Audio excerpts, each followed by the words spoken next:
Hadis mutawatir dan hadis ahad mempunyai definisi tersendiri. Terdapat beberapa artikel yang menerangkan tentang maksud hadis mutawatir dan hadis ahad yang mana kebanyakannya mempunyai maksud yang sama. Dalam artikel Memahami Hadis Mutawatir dan Hadis Ahad karya Budi Suhartawan dan Muizzatul Hasanah, hadis mutawatir ialah yang diriwayatkan oleh sejumlah perawi yang mustahil mereka akan melakukan dusta atas dari sejumlah perawi yang sama dari awal sanad hingga akhir dengan syarat tidak kurang perawi tersebut. Manakala dalam artikel klasifikasi kuantitas hadis ahad dan mutawatir dikarang oleh Tonton Witono, hadis mutawatir suatu hadis yang diriwayatkan oleh sekelompok orang dengan jumlah tertentu yang mustahil mendustakan kesaksiannya. Dapat kita lihat di sini bahawa hadis mutawatir mempunyai bilangan perawi yang banyak dan mereka sangat mustahil untuk melakukan dusta. Seterusnya, apa pula yang dimaksudkan dengan hadis ahad? Menurut Muhammad Rashidi dan Muhammad Faizul dalam artikelnya Kedudukan Hadis Ahad dalam Akidah, hadis ahad ialah hadis yang tidak memenuhi syarat-syarat akan hadis mutawatir dan juga difahami jumlah perawinya tidak mencapai batas jumlah perawi hadis mutawatir. Manakala dalam artikel penerimaan hadis mutawatir dan hadis ahad sebagai nas hukum karya Arifin Omar, hadis ahad ialah hadis yang diriwayatkan oleh bilangan perawi yang sedikit di mana tidak sampai pun ke peringkat mutawatir. Dapat kita simpulkan di sini hadis ahad ialah yang mempunyai perawi yang sedikit dan tidak akan memenuhi syarat-syarat daripada hadis mutawatir.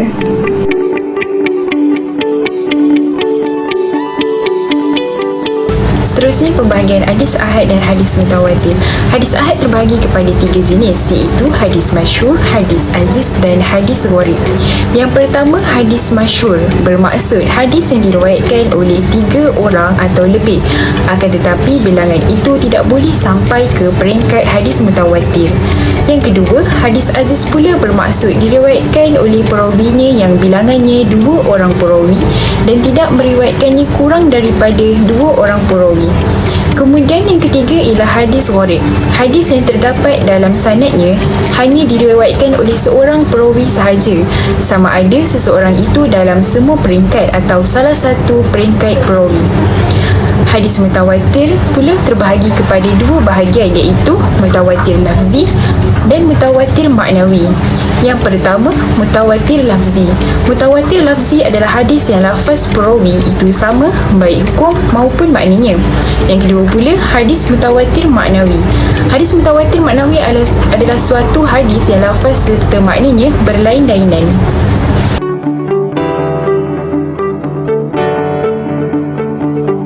Seterusnya, pandangan ulama, imam dan mazhab tentang hadis mutawatir dan hadis ahad.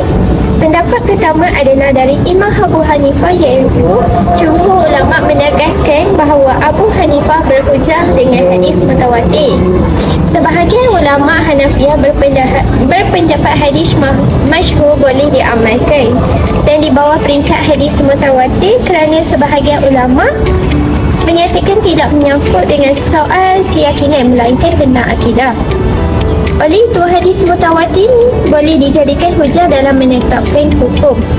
Seterusnya, hadis ahad, Abu Hanafiyah ni menerimanya dengan syarat perawinya tidak menyalahi riwayatnya dan riwayatnya tidak menyangkut dengan soal yang umum dan riwayatnya tidak menyalahi qiyas. Pendapat kedua adalah Imam Malik bin Anas. Imam Malik ni menerima hadis masyhur, hadis mursal dan hadis mutawatir serta hadis ahad. Sementara khusus hadis ahad, iaitu Imam Malik memberi syarat tidak bertentangan dengan amalan-amalan ulama Madinah. Dan seterusnya Imam Syafi'i, di mana Imam Syafi'i ini menerimanya, namun dengan syaratnya adalah periwayatnya adalah orang yang dipercayai, periwayatnya berakal atau memahami apa yang diriwayatnya, periwayatnya dhabit, benar-benar mendengar hadis itu dari orang yang meriwayatkannya dan tidak menyalahi ahli ilmu yang juga meriwayatnya hadis yang sama. Menurutnya juga Imam Syafi'i ini, hadis ahad ni boleh diterima tetapi tidak sejajar dengan Al-Quran dan hadis mutawatir. Syafi'i juga menerima hadis mutawatir dan menyatakan hadis mutawatir ini lebih tinggi daripada hadis ahad. Dan akhir sekali adalah Imam Hanbal, di mana sumber kedua yang dipegangnya adalah sunnah, di mana Imam Hanbal ini menggunakan hadis ahad dalam dua bidang sama ada dalam amali maupun kepercayaan. Dalam artikel menyatakan Imam Ahmad ini berhujjah dengan hadis-hadis mursal dan hadis dhaif. Bahkan ia mendahulukan hadis dhaif berbanding qiyas, lagi mana hadis dhaif perawinya bukan orang yang sengaja berdusta. Seterusnya, pandangan Imam Al-Ghazali. Kebanyakan hadis ahad banyak diterima oleh ulama, namun sebahagian daripada mereka menolaknya. Sebagai contoh,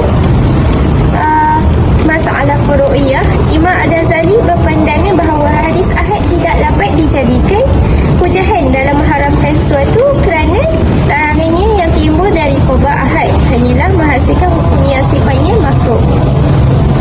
Dalam persoalan akidah, Imam Al-Ghazali berpendapat bahawa hadis ahad ini tidak dapat dijadikan sandaran. Oleh kerana itu, pendapat yang menyebutkan bahawa hadis ahad membina akidah dan mengabaikan sesuatu yang yakin adalah tidak benar. Bagi Imam Al-Ghazali juga, akidah tidak mungkin terbentuk berdasarkan hadis-hadis ahad kerana akidah itu sendiri jelas dalam Al-Quran. Seterusnya, dari status penggunaannya dalam masalah yang timbul berkaitan dengan norma agama, mereka mengutamakan hadis mutawatir kerana diyakini dan memiliki kedudukan yang meyakinkan atau qat'i. Oleh sebab itu, walaupun kesesihan sanad dan matanya yang tinggi, tetapi ia memerlukan kesimpulan yang kuat untuk digunakan.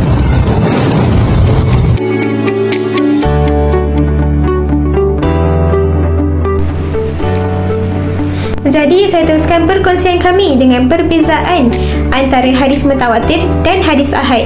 Perbezaan yang terdapat dalam hadis mutawatir dan hadis ahad ini adalah perbezaan dari segi definisi, bahagian dan pandangan imam, mazhab serta ulama.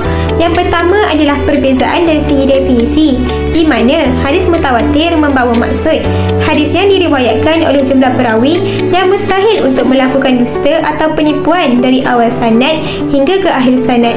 Manakala hadis ahad pula merupakan hadis yang tidak memenuhi syarat hadis mutawatir atau tidak memenuhi salah satu daripada syarat hadis mutawatir. Seterusnya, perbezaan dari segi bahagian yang terdapat dalam kedua-dua hadis ini.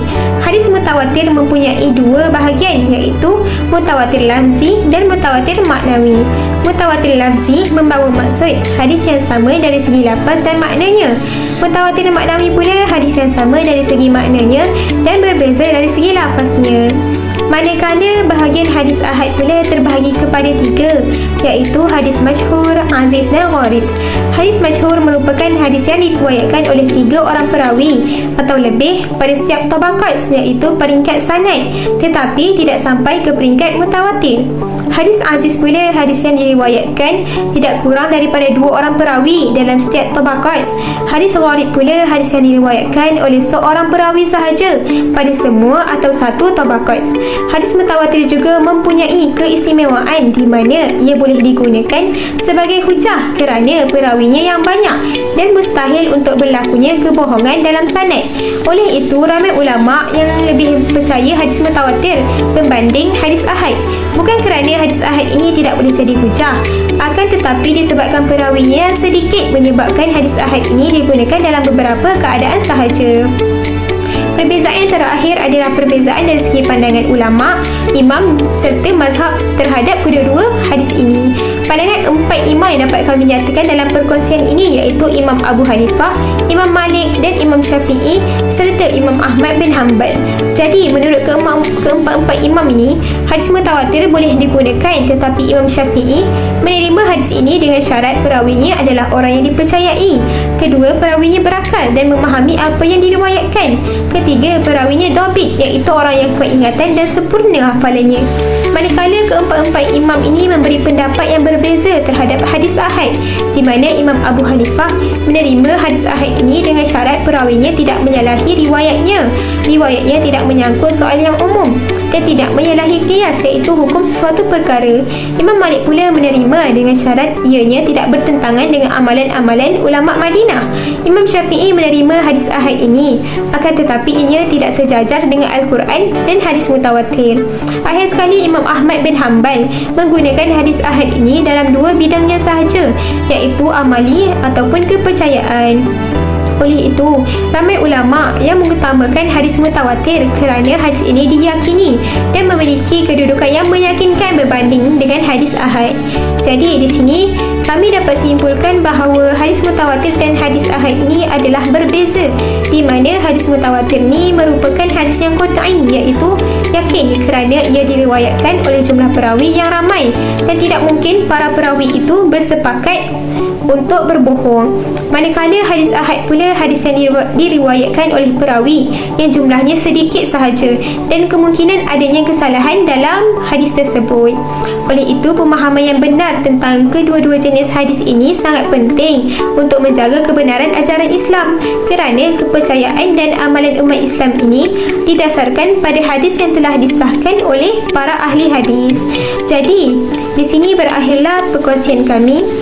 Akhir kata, semua yang baik itu datang daripada Allah Subhanahu Wa Taala dan semua yang buruk itu datang dari khilaf diri kami sendiri.